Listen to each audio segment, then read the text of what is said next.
in Krishna consciousness. So, because this is also a disciple meeting, that's what it's called, so I want to request you all to ask something, something about devotional service, something about spiritual life, something about how we can serve Krishna better. So let's take some time for some inquiry, as we've discussed inquiry, and what that inquiry should be based upon. So please, any questions? Okay.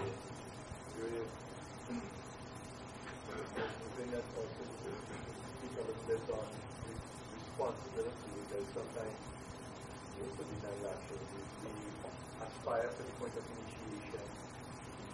When we get initiation, or we initiated, we think, well, when Krishna already, or when I think helping to fall and get me to show the good without taking responsibility for action, and even like making inquiries, so maybe we can elaborate on it. Yeah, therefore we just said, Tadvidi pranipatena, submission, surrender. So surrender means that one must inquire. And inquiry doesn't always mean just asking a question. Inquiry means being desirous of advancing a devotional service. Sometimes inquiry takes the form of just performing some activity for Krishna. We can inquire through our actions. And then what is the next one? Sevaya. So if these three things aren't there, then the process is not complete. One thing leads to another. First I approach with submission, surrender, then I inquire, and then I put it into practice. Otherwise, it's just armchair philosophy. Make some inquiry so everyone can see how nice I can ask nice questions, philosophical ones. They'll all appreciate me. Or I'm asking rhetorical questions for the benefit of others because I'm more advanced. Yeah. So, no, sevaya. The result has to be that I will put it into practice. So this is our responsibility. Now how do we accept responsibility? Utsahan.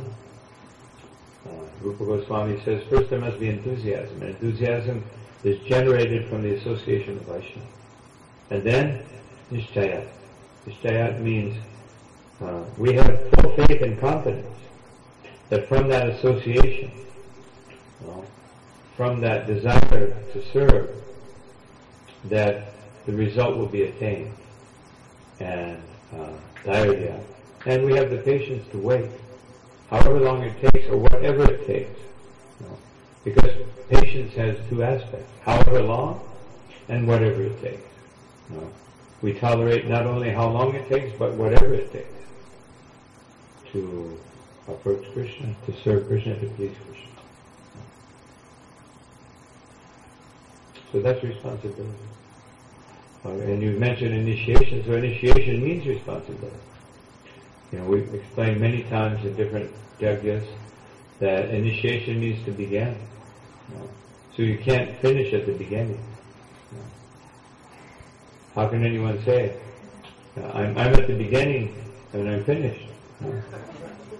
Just like saying, if someone goes to school or goes to the university and then after the first day they say, I finished. Doesn't make any sense. So when someone take initiation and they disappear from the mat, it doesn't mean, it makes no sense. It means that they didn't understand. Actually, Srila Prabhupada, there was one conversation and so the devotee said, actually, some of your disciples, they're not doing any service. And Prabhupada said, they are not my disciples.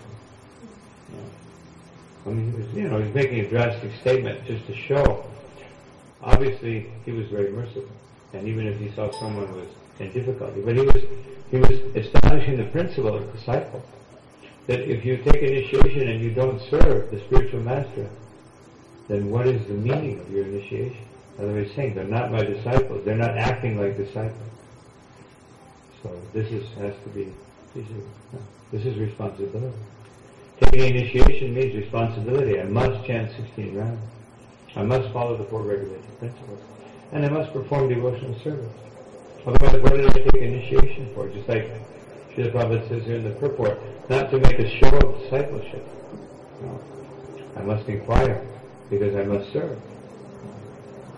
So, some service. Of course, the minimal service is 16 rounds, following the regulation principles, chanting 16 rounds, that's also service. But Krishna says in Bhagavad Gita, Yad Karoshe Dashnasi. And Chaitanya Mahaprabhu says, Kirtaniya Sada Hari. And also in Bhagavad Gita, Krishna says that, what's that verse? 9:20.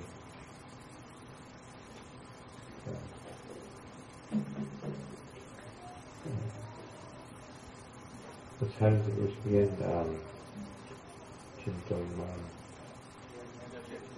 Ananya Chindayam. Ananya. No. Ananya means without stopping. No. Ananya Chindayam Dhamma. I'm always meditating on Krishna. Ananya Chindayam Dhammam. Ye Jana Payupasyate. Always engaging in increasing service. Tesham Nitya Abhiyuktanam. Nitya Abhiyuktanam. So Nitya Yukta means always engaged, and Abhiyukta means engaged with great enthusiasm. So Krishna is instructing us. How do we engage in devotional service? What does the initiation lead us to? Undeviating, unending devotional service with always increasing desire to engage in more service. This is the nature of devotional service, as we just said, Anandam Buddhi Vardhanam. So that what we really want, what did we come here for? Nobody came to Krishna consciousness for pure devotional service. Everyone comes with some motive. Maybe somebody comes. Maybe someone comes for Vaikuntha. But unless you came from Vaikuntha directly, you probably have some motive. That motive is usually to be happy. So Anandam Buddhi Vardhanam. Krishna Chaitanya Mahaprabhu promises by chanting the holy name there will be ever-increasing bliss. But in order to get that ever-increasing bliss, then he goes on. Then you have to be very grateful that through these holy names everything is available. And then what you have to do to make this a continual process, humility is something you said, tolerance, respect, lack of nirahangar, lack of false ego. Then we can chant 24 hours a day and then we'll feel bliss. Otherwise you're not going to feel Nandam Buddhi Vardhanam just because I chant when thinking about my wife or my husband, or in one way or another. Either I want to be with him or I want to get rid of him. Thinking one way or another. Or some other aspect of what we conceive of as happiness. We think of happiness, I need to get this or I need to get rid of this. This is happiness. And then that's also true even on the platform of pure devotional service. What do I need to get? Krishna prema. What do I need to get rid of? Everything else that doesn't lead to Krishna prema. So this is, the same thing, but it has to be properly applied. Otherwise it won't create Anandam Buddhi Vardhanam, unlimited transcendental bliss. So, any other questions?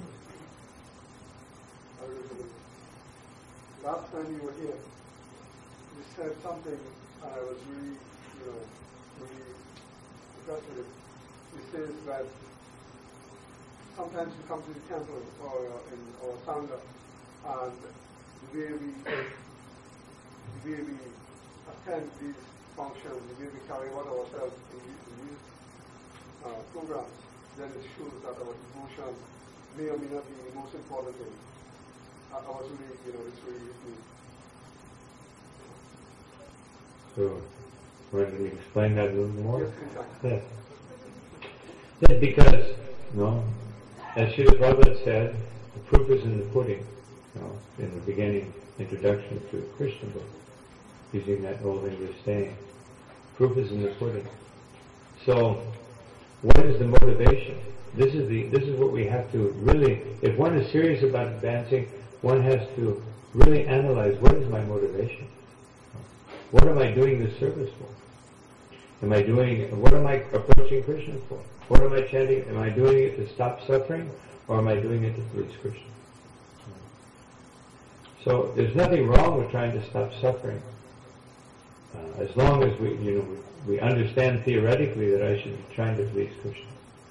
We at least have to understand that theoretically. So the quality of our devotional service depends on what is our motive. So Srila Prabhupada was very astute in pointing out motives. Sometimes devotees would inquire, sometimes devotees would want to show Srila Prabhupada or explain or demonstrate to Srila Prabhupada the quality of their devotion. That just like I always use that famous example. Famous example is that one devotee said, Srila Prabhupada, I'm the most fallen. So he was thinking, yes, this is what you're supposed to say. And Prabhupada said, you're not the most anything. So immediately, Prabhupada pointed out, this is the wrong concept. So this is a very important aspect of the Guru, especially when we're serious about advancing, that we want the Guru to chastise us. Otherwise, to explain, to point out these defects, these subtle tendencies to deviate and to focus the objective of devotional service on myself, or my motive. Otherwise, pure motive means everything for Krishna. And impure motive means it goes to Krishna, but through me. When our own desires, it satisfies me, and it can also satisfy Krishna. Just like almost everybody, especially grihastas, as they live at home, they will say, what are we going to have tonight? They're not thinking, let's find out the Vedic process. What do we offer at this time of day to Krishna? And we'll take the remnants. Of course, it may be for health reasons, but usually we're thinking, what do I want tonight? Well, spaghetti, dal puri, doubles. So, what do I want tonight? And it's so, but is that, we should be thinking, what would be the nicest thing I could offer to the deity? Actually, Srila Prabhupada was so dedicated to pleasing the deity. He was diabetic, especially in his last 5 or 6 years. He was very diabetic. Didn't matter. He would take rasgulla, whatever was offered to the deity, whatever was pleasing to Srimati Radharani. That's what he wanted to take. Of course, sometimes he would say, I'm a Bengali, I like these things. But the real thing was that he wanted to take those things that were pleasing. He wanted to please Krishna. That Krishna got nice rasgullas, that Krishna got nice sabji, that Krishna got, and then he would take the remnants, even if it agitated his diabetes or whatever. He wasn't doing it because he was attached to sweets or because he was attached to this. He may have liked so many things. But if you analyze whatever he liked, it was very pleasing to Krishna. Because he could have thought about his health and said, well, I'll have some, this or that. And devotees tried so many times, give him steamed vegetables, and they tried to give him like whole wheat bread and brown sugar and this and that. And he said, take that away.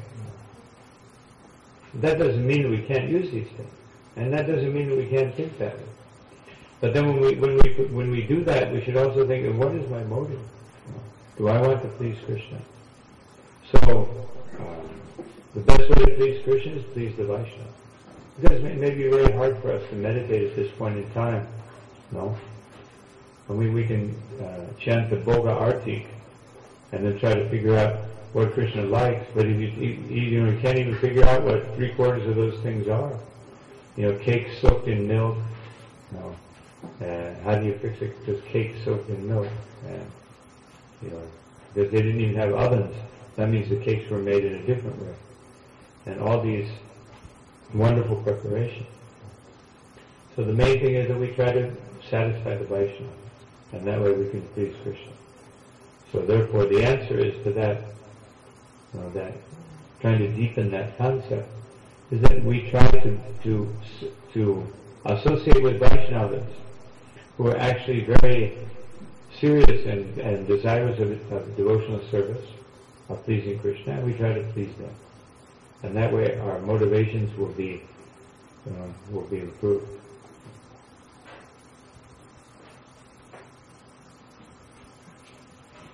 What's the question? Yes? I was wondering if you could comment a little bit about maintaining a Vaishnava attitude while dealing with other devotees. Yes, that requires a high degree of tolerance. Maintaining a Vaishnava attitude while dealing with other devotees. Well, Srila Prabhupada once in a letter, he said, to one devotee had written him and he said, I want to serve you, Srila Prabhupada, and I'm very happy to serve Siddha Swarup, but I can't work with anyone else. And so Prabhupada said that you are calling everyone Prabhu, and Prabhu means master. So you're saying that I have so many masters, but I don't want to serve them. But this is contradictory. So the very fact that we say Prabhu, this is the key to Vaishnava relationship, Vaishnava etiquette. Everyone. And also what Sri Chaitanya Mahaprabhu said, Gopi Bharata Kamalayor Dasa Dasa Anudasa. That I want to serve the servant of the servant of the servant of the servant of the gopis. That's what I want to serve. So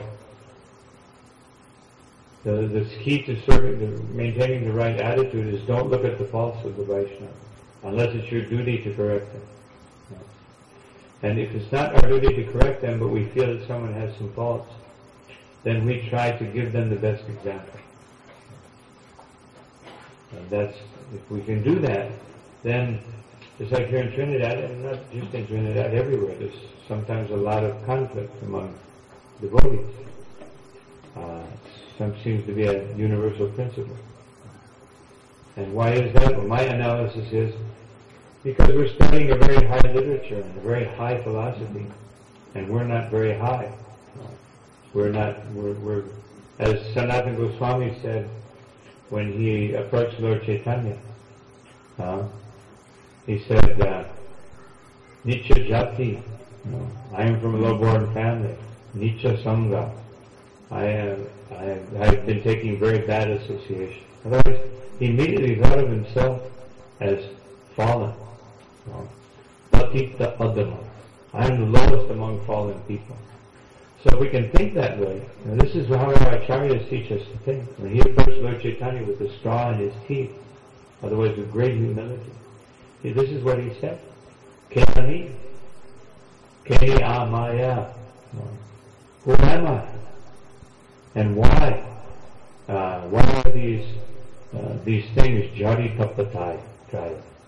Why are these three miseries constantly appearing in my life, giving me so much trouble? So, with that attitude, that is the attitude. The attitude is humility. The attitude is that I am the servant. Even if we see some disturbing qualities in others, I must be the servant.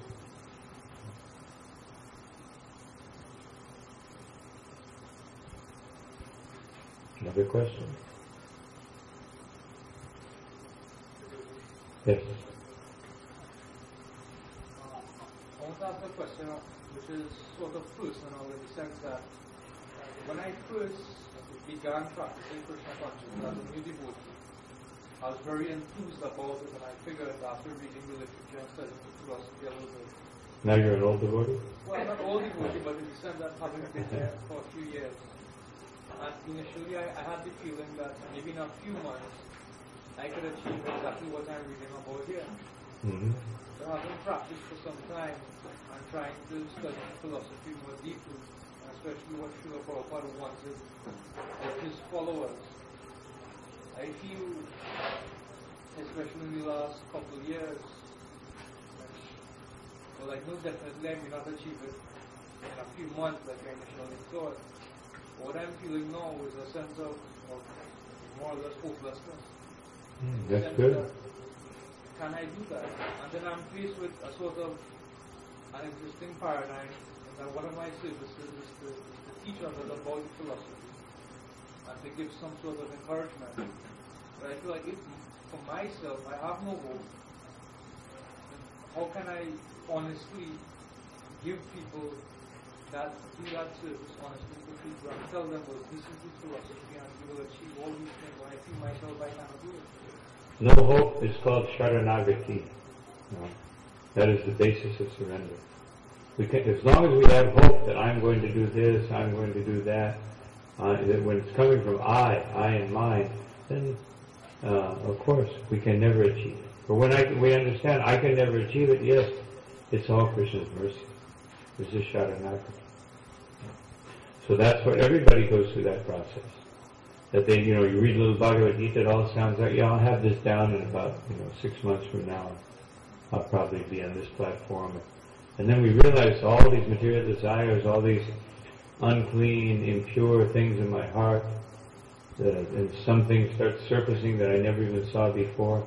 And then so this hopelessness comes in. All the acharyas, you see at the end of their prayers, I have no hope but your lotus feet. It's like Narottam Das Thakur, Hari Hari Pipani. At the end he says, I have no attraction, I have no desire. Even Jagai and Madai are more fortunate than me. And therefore at the end he says, your reddish lotus feet are the only shelter for me. Please don't kick me away. So this is hopelessness. So hopelessness is good. But it must not be hopelessness like material hopelessness. Material hopelessness means I become a bum. But spiritual hopelessness means I become a surrendered soul. So how can we transfer this to others? We teach them to become dependent on Krishna, to become surrendered to Krishna. And we can give our own example. That at first I thought I could do this, I could do that. Even sometimes when people are in a fallen condition, they think, well, I'm just going to enjoy material nature for a while and then I'll just zip back up there, 16 rounds. And I'm not chanting any, but, I could probably get back into it in about 3 or 4 months. Then I'll read a little Bhagavad Gita, a little Bhagavatam. I'll be right in there, just like before. But then when one tries to do it, one sees it's not mechanical. It's Krishna's mercy. I was able to do it once by Krishna's mercy and the mercy of the Vaishnavas. Now that I have abandoned that mercy, now I must really beg even more for Krishna's mercy. I can't do it by mechanical means. So this type of hopelessness is very desirable.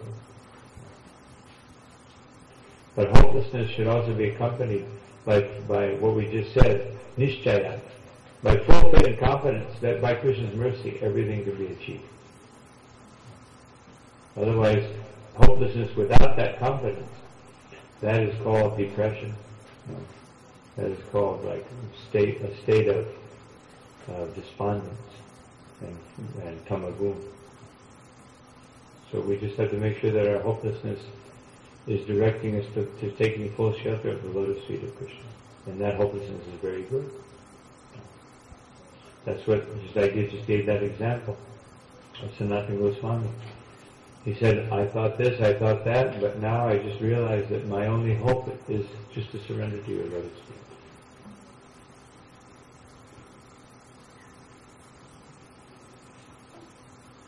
Any other questions?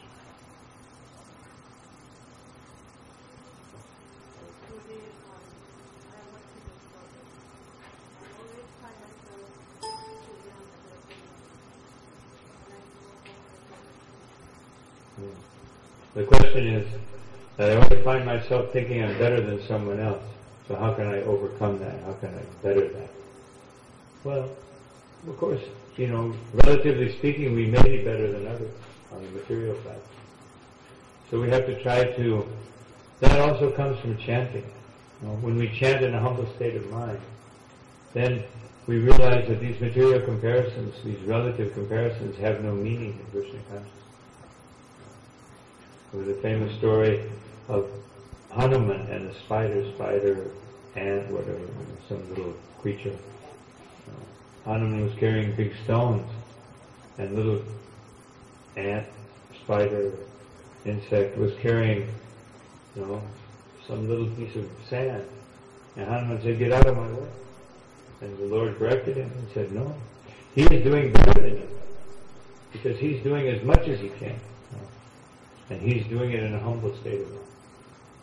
Otherwise, so this is how we just have to think. We just surrender to Krishna and understand that we're all spiritual beings. Everyone, as Srila Prabhupada said, everyone is in the hospital. That's how we have to understand. Everyone's in the hospital. Someone may be, by Krishna's grace, otherwise by the doctor's grace, one person is almost cured and another person is just coming in. So if we're almost cured, then we should have compassion upon those who are coming in. We should feel that I'm very fortunate, the doctor cured me. Therefore let me help this other person get cured. Right? But when we think that what I have achieved or what I do or what I have in devotional service is my own creation, in one sense it is. But it's really myself opening up to Krishna's mercy. So if I've been able to do that, if we really receive Krishna's mercy, then we'll develop the proper attitude. So just, these things, that happens with everybody. That is defined by Vishwanath Chakravarti Thakur, the pride of being humble. When you're proud of being humble, otherwise I'm more humble. I've become more humble. I'm more humble than everybody else. And so,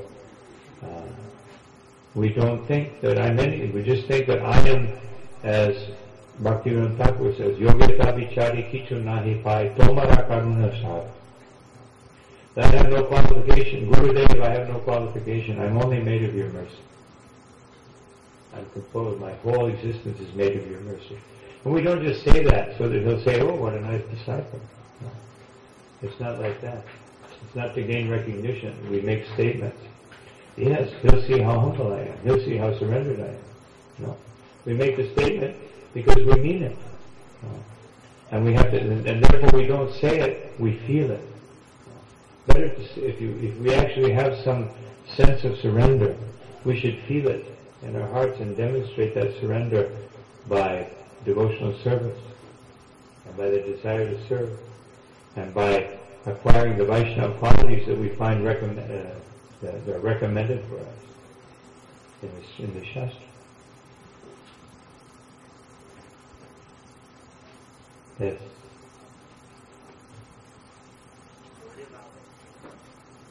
How does one make that to be coffee?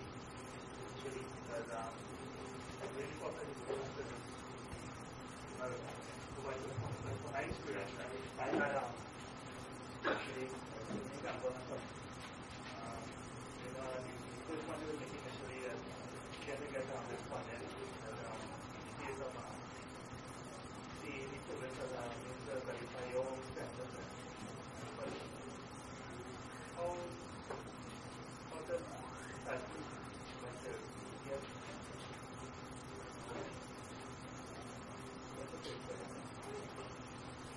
get that inspiration to make that working for another.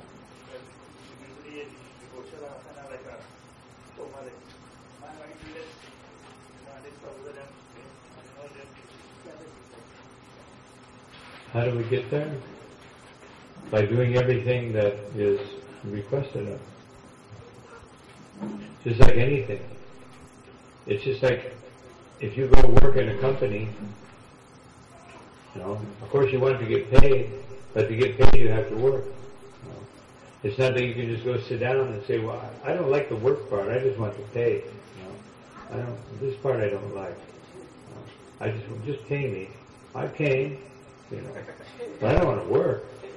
So that's no fun. I want to get paid. So this is what sometimes we do in devotional service. I don't want to do all these rules and regulations, all these things. I just want, bliss.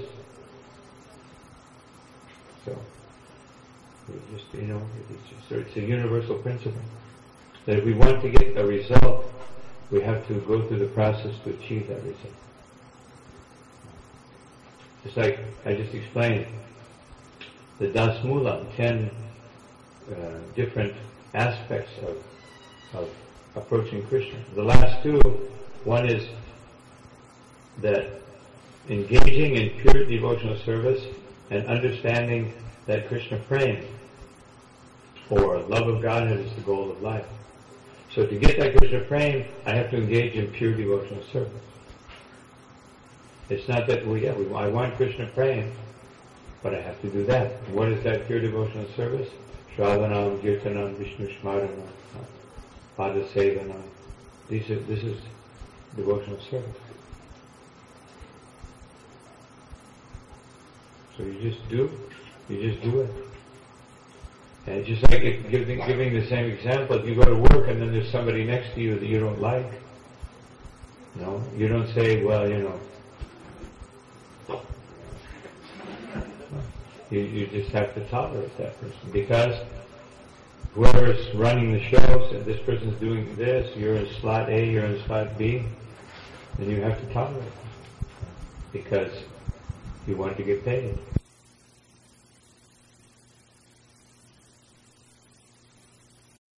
How does it know?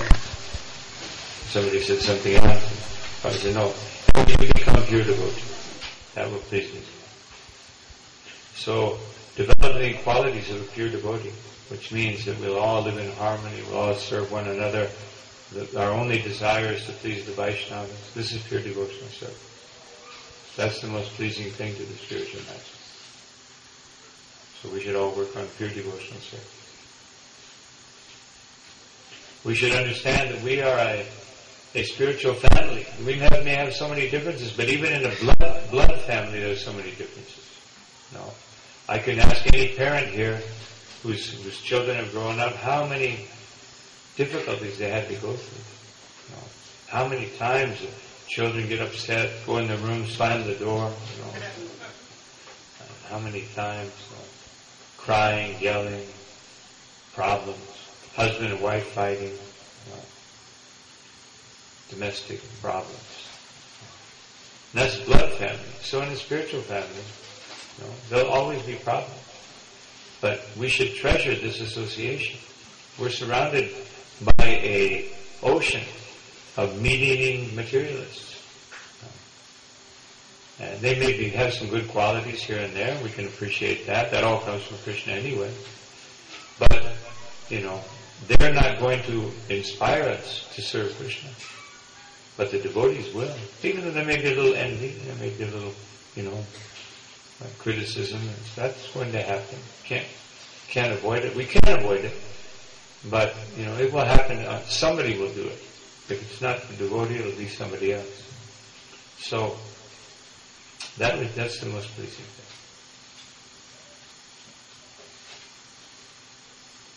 Just recognize we have this wonderful spiritual family. Some people are younger, some are crying, some are mature, some are, sleeping, some are foolish. But it's all our family, and everybody wants to serve Krishna. Everybody wants to please Krishna somehow or another. So we may have different ideas on how to do that. So let's appreciate that everyone wants to serve Krishna and try to facilitate everyone else. We all try to serve one another. Then Krishna will be pleased. Krishna will facilitate everyone. Krishna wants to facilitate everyone, and the only reason they don't get it is because we're trying to stop it.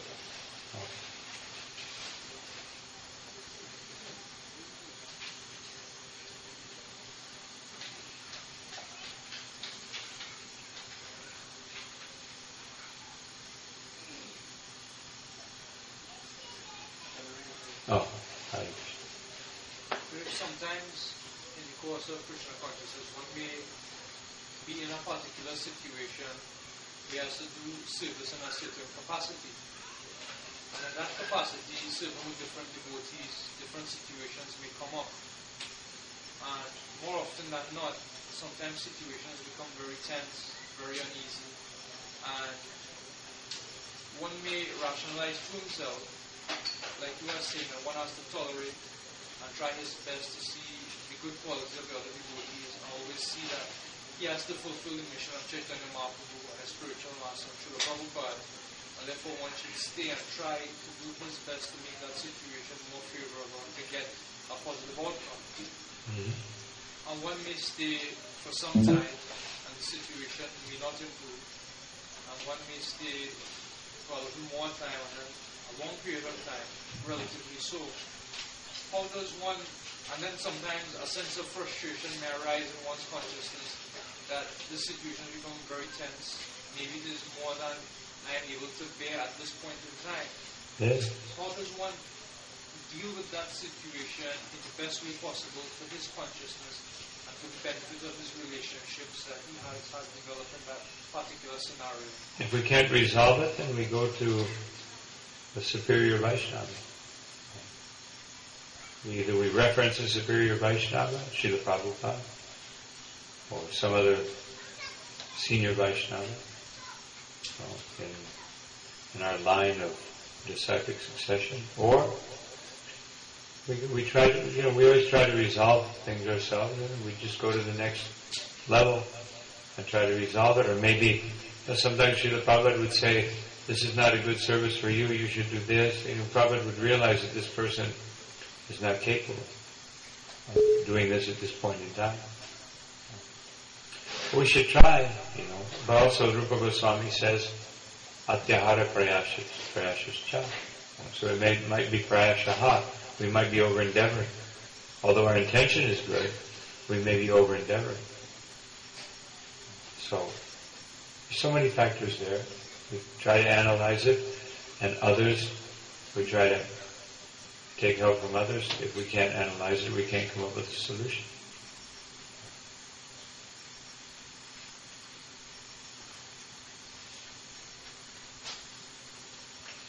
So, any other questions? Yes. We was asked by some disciples to ask if you would be able to grace us next year for your guest of I don't know. I can try. The thing is, I may not be able to ever be anywhere, because if we keep on having these meetings in autumn, which usually comes in October, in Mumbai or Bombay or whatever you want to call it, in Juhu, in Hare Krishna land, that's what I call it. So, if I'm there, well, I can't. I'm just there. So what can I do?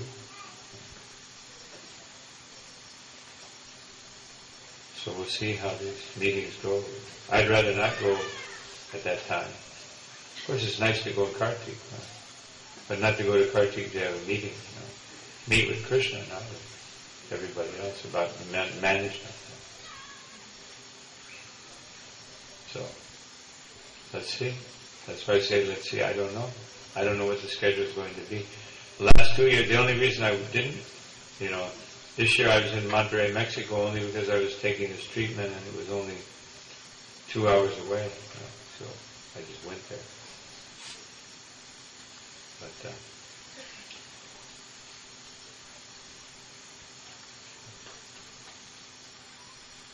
anybody else? If not, we can continue. Shanta Vigraha is very inquisitive tonight. Several times in our discussion tonight, you mentioned that one key point or one key quality that we have to develop is to be able to tolerate, because we have to either tolerate the non-devotees, which is not so beneficial, or tolerate the Vaishnavas, which is most beneficial. And how do we develop that genuine sense of tolerance, that I'm not just doing it because, well, it may be the best thing to do, but to really do it and feel it with some... That developing tolerance comes from deeper understanding. Otherwise, deeply understanding why are things happening to me, just like you explained. If we understand the modes of nature, we hear from Bhagavad Gita and Kapila Deva about the modes of nature, we fully understand them, we hear all the prayers of the great Vaishnavas, the Vaishnavis like Queen Kunti, and these beautiful prayers of of just being grateful that Krishna is giving us the opportunity to serve, then we can tolerate so many things. Tatenu pampam susamikshamana. We anxiously wait with patience and determination the mercy of Krishna. And the more we hear, naturally the more we become tolerant. But if we think that my comfort is the most important thing in my existence, then we'll be very intolerant. And anything that happens that takes me out of my mental, my physical, my intellectual comfort zone, I become intolerant. It's not a sign of advancement.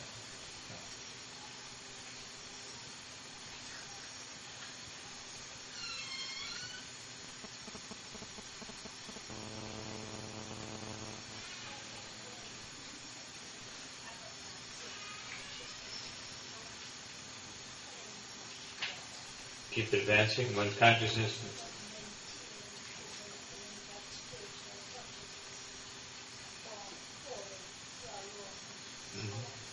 The question is, how can one maintain and keep one's consciousness always advancing, becoming closer to Krishna without falling back? By following the process that Srila Prabhupada gave us. By associating, the five essential qualities that Chaitanya Mahaprabhu gave so that devotional service will always increase. He said, if you do these 5 things, even if you don't do anything, if you don't do all the other things that are recommended, you will always advance. Associate with devotees, always chant the holy name, hear the Bhagavatam, live in a holy or sanctified atmosphere. Maybe it recommends Mathura, but if we can't live in Mathura, we bring Mathura to our home. And we're always worship the deity and Tulsi Devi. We do these 5 essential things. At least we make sure we're always doing these 5 things. Then we won't fall back.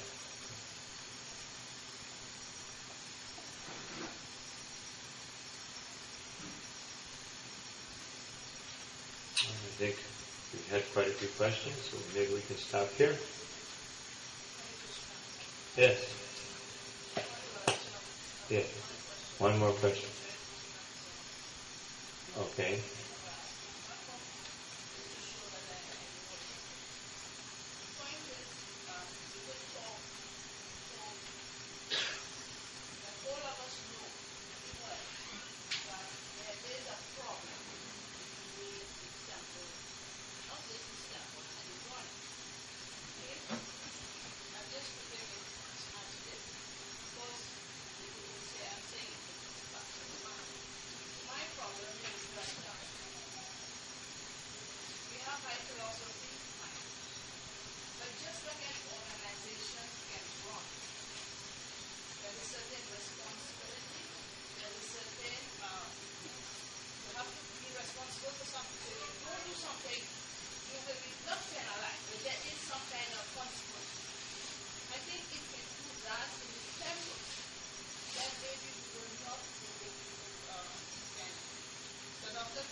Of course. Right?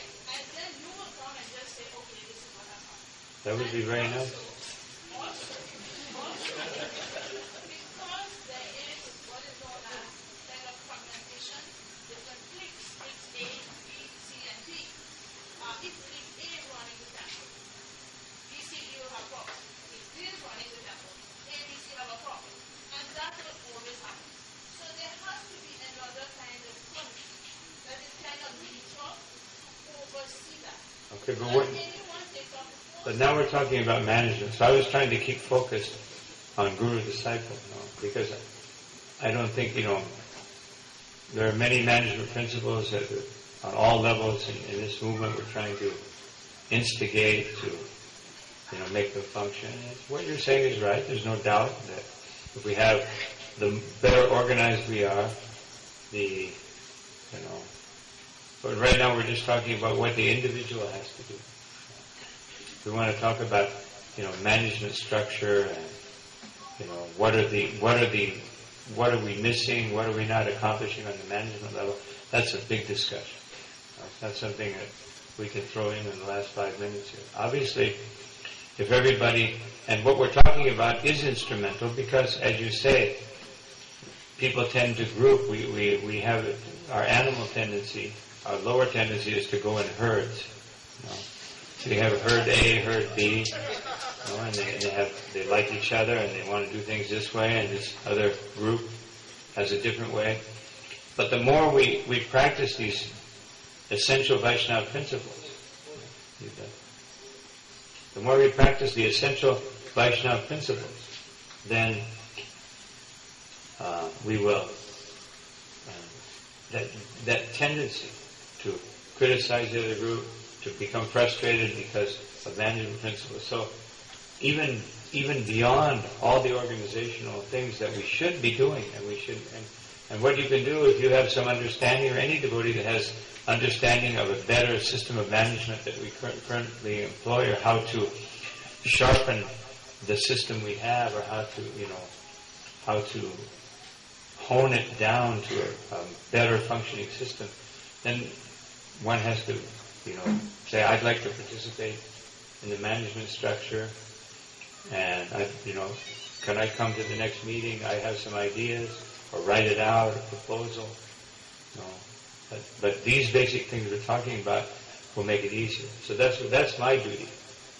I can't make everything happen perfectly. I can't. Otherwise, it would just be too much. Otherwise, what's the use of everybody else? Everybody has to do their function, and so yes, these management principles are important. But one has to. If everyone manages their own consciousness, as we just discussed, then that management will become even easier. Otherwise, there's a saying, it's like herding cats. If you ever try to herd cats, they're not so easy. Not like cattle or horses. They just all go in everything. So this is what, because we're all volunteers, the biggest problem in ISKCON or in any volunteer organization is that everybody's a volunteer. So volunteers feel the right to, I'll do it if I want, and if I don't, I won't do it. So therefore, understanding the individual responsibility from a spiritual point of view is an essential, for a volunteer movement, it's an essential management principle. So I'm trying to deal with that really core issue right here, of taking that individual responsibility to be inspired, to be enthusiastic, to be determined, to be patient. This is the basic principle that Rupa Goswami, explained in spiritual terms, a universal principle that exists in every system, every organization, every individual, every organism. These three things aren't there, it won't work. So also in a bigger body, there must be a source of enthusiasm, so the devotees will want to go beyond these borders or groups and partition consciousness. And if there's not confidence that we can achieve this, and if there's not the patience to achieve it, then it won't happen on any level. Yeah. Well, that won't fall in place, but it'll make it easier to put it in place. Yeah. Yes, well, that's another subject matter. That has to be dealt with in a different forum. It's a very good idea, but it has a different form. So I think with that we'll stop here. Any devotees that came a little later than at the beginning, if they'd like to come up, we have some sweets, some prasadam. You can all come up, those who came afterwards. And I think there's some prasadam for everybody, right? Yes, devotees, you can come up while Kirtan is in progress, and